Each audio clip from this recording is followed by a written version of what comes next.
Good morning and welcome to the last day of Fabtech 2022, and we're at the FANUC booth.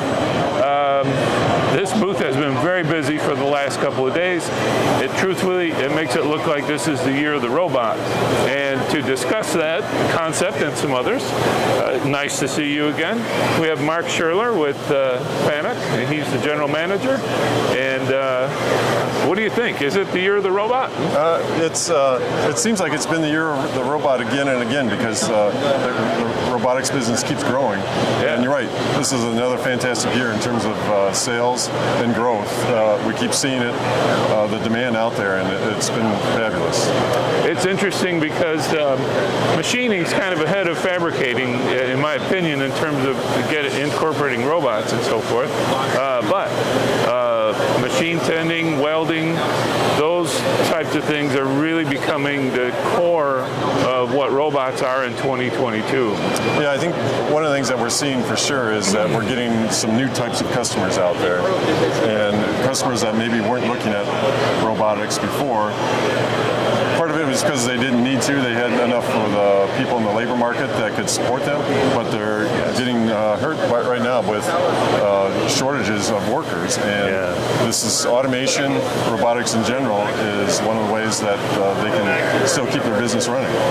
Yes, and the guys and gals in this industry, for 10 years have been saying, where are the people? I need people. And, yeah, exactly right. And maybe some of those people, it wasn't a job where you could introduce a robot and have some effect, but the industry has evolved and the robots have evolved such that now we can put a robot in a place and say, here you go, and maybe take the person that's doing that job and they can manage 2 or 3 robot operations. Yeah, you're exactly right. One of the things that we definitely see every year is that there's new technology that gets added to the robots, and it gives us more capability to do things that we couldn't do before. And so there's applications that, 20 years ago, people always thought that they would be manual process, and it'll never change. But some of those processes now are being automated, and it's adding vision, adding sensing capabilities, whatever it is.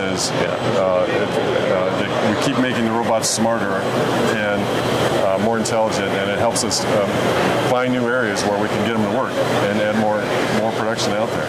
Yeah, and really, the term cobot is not an old term, at least not externally to FANUC. You might have had that term before we knew about it, but it's only a couple years old, really. But that seems to be changing the landscape of automation.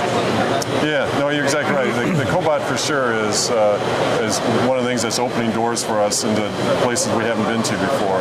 And there's customers that look at that and realize that the cobot is easier to program, easier to install, easier for their employees to use, and so it's opening up their thinking a little bit also in terms of, hey, we can use the cobot where they weren't thinking robotics at all. And so we're going to see a lot of maybe smaller shops using cobots going forward, and they never would have thought about using a robot in the past. Yeah. And you can really, now people are eager to see ROI and payback, whereas before it was kind of, should I incorporate the robot? But now there's a lot of data that says, yes, you should incorporate a robot. Yeah, exactly. And I'm sure people are looking at, in the labor market, the increase of labor rates, and the ROI question is something that we used to get a lot. We don't get that question so much anymore. Oh, okay. And I think it's because of things like that. They kind of understand that there is a payback that's going to be there, and it's a good idea for them to move on to automation. Yeah, I agree. If you would, address the kind of concept of we're not really exactly replacing a person. That's not the function of it. We can reshuffle the deck, so to speak, and give a a couple of robots some things to do where we were looking for 5 people. Maybe 2 robots or 3 robots can do that work depending on how the work is subdivided. Yeah, no, exactly. It's a good point. Like the smaller shops, maybe they need 5 people to do the welding on the parts to get all the parts made. But in this case now, they could get 1 person that runs 3 cobots, 2 cobots, 3 robots, whatever it is, and they can work to program and set up 1 cobot, get that one running, go on to the next one, get that one running, and so they could replace the number of welders they need, but they still have people there that are setting up the robots, working with them, making the production that's going out. And so it's a change in what's being done. It's not the manual labor. It's still using the robots to do the manual labor, but there's people there working with those robots, keeping that production going. A lot of times in the welding side of it, what we'll see is the cobot could weld, I'll say 80% or 90% of the part, and maybe they still need to do some manual welding on there. But if the robot can do the majority of those welds on its own, that means the operator can be off somewhere else getting another robot running.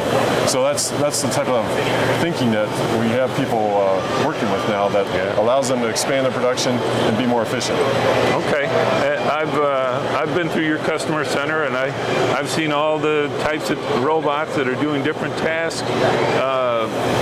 What do you fast forward 5 years, maybe even 10 years, what are some of the things that are not being addressed now that will be able to be addressed in that time span?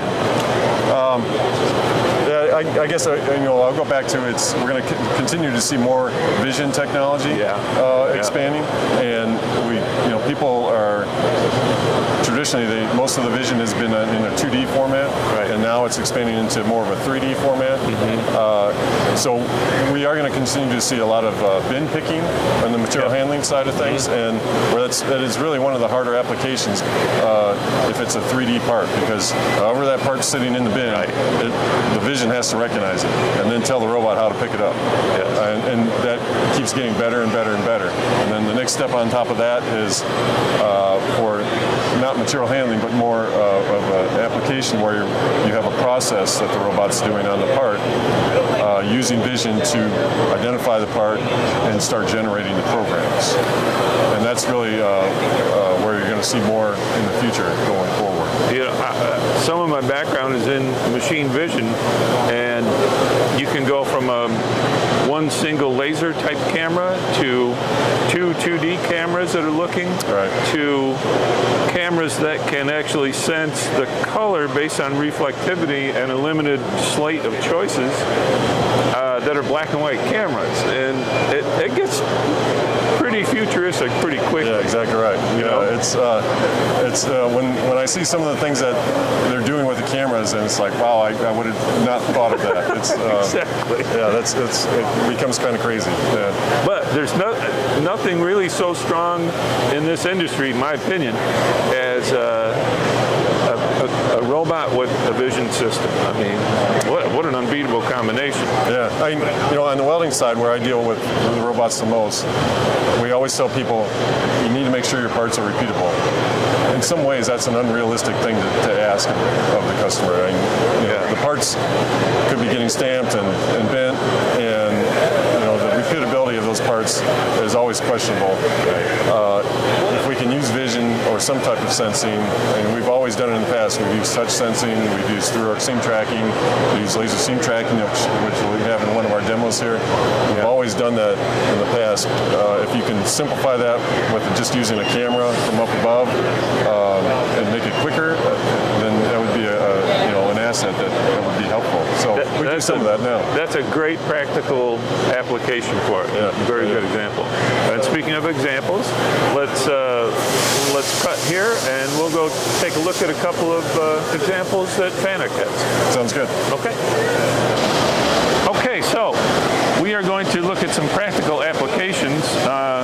Mark, that was a great segue, the last bit from the interview, because we're going going to look at exactly the things that you talked about, which is the practical applications of today's robotics and today's fabrication world. So why don't you walk us through what's happening here? So in this demo, we have an ArcMate 100ID robot. It's an arc welding robot designed specifically for arc welding. It has all the cables mounted through the center of the arm, so you can see that the welding torch goes through the center of the arm, and it doesn't have any cable whip as it moves around the part. In this case here, we have the robot set up to weld on a coupon. At a show we have to make it simple what we're welding, but the coupon is actually set up so that it moves.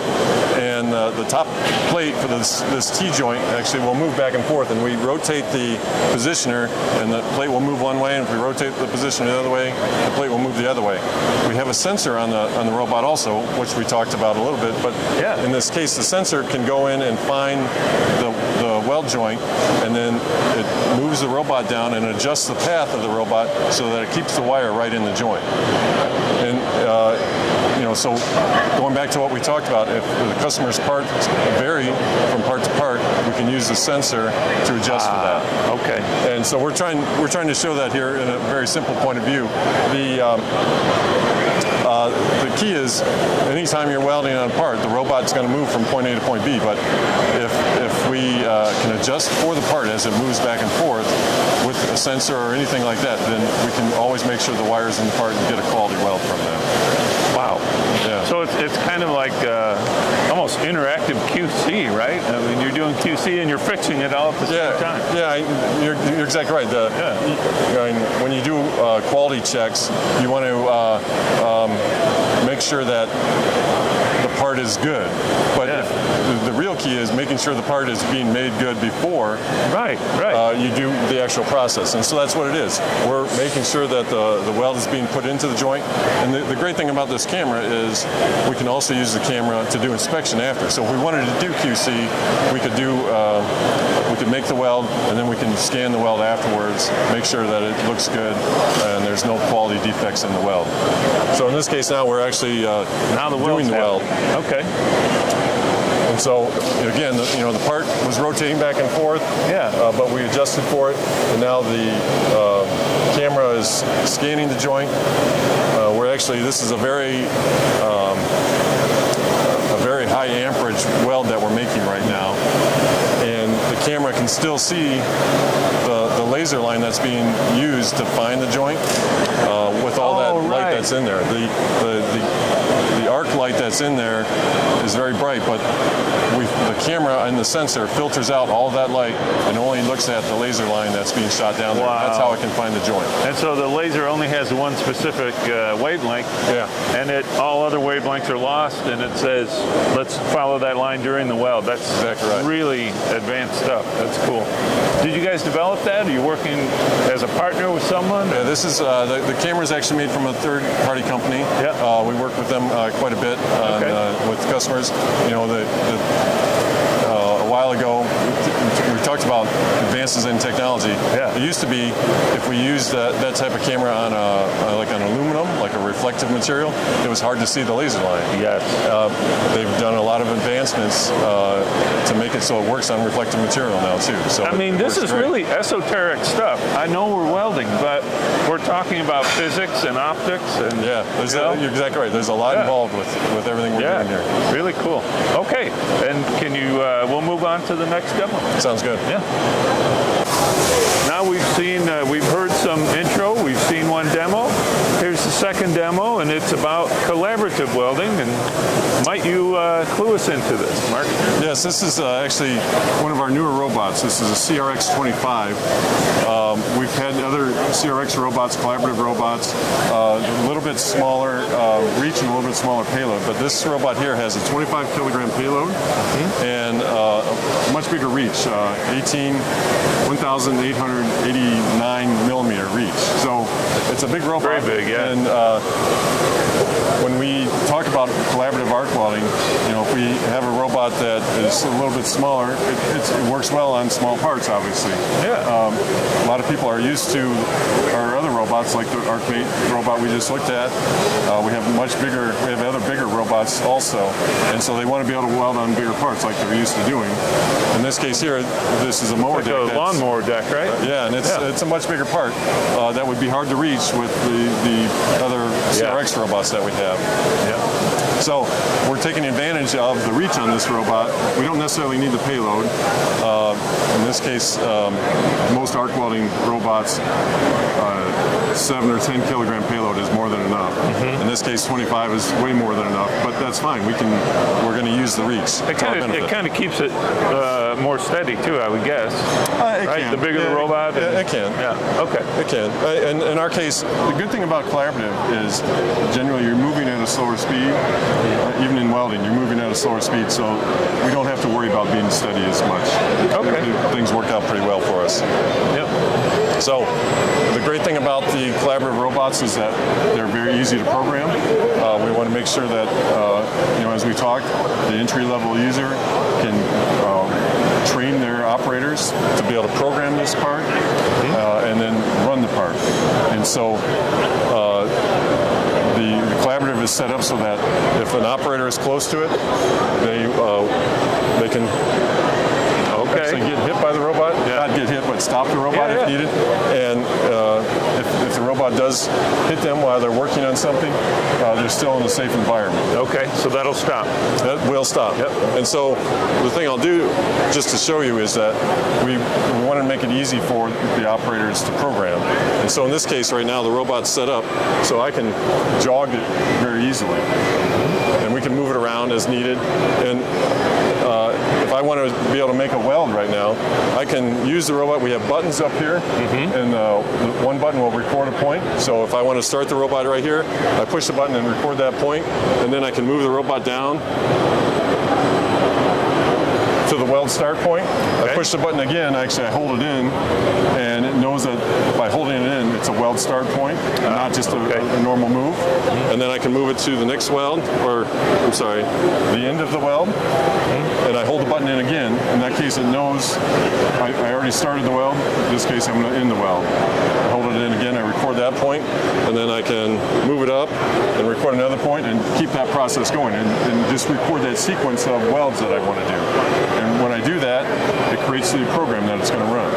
Okay, so and it must be true that if the operator doesn't exactly keep it like that and goes, over here, that arc doesn't matter. All it's looking at is the start and end point, right? It's just connecting dots, essentially.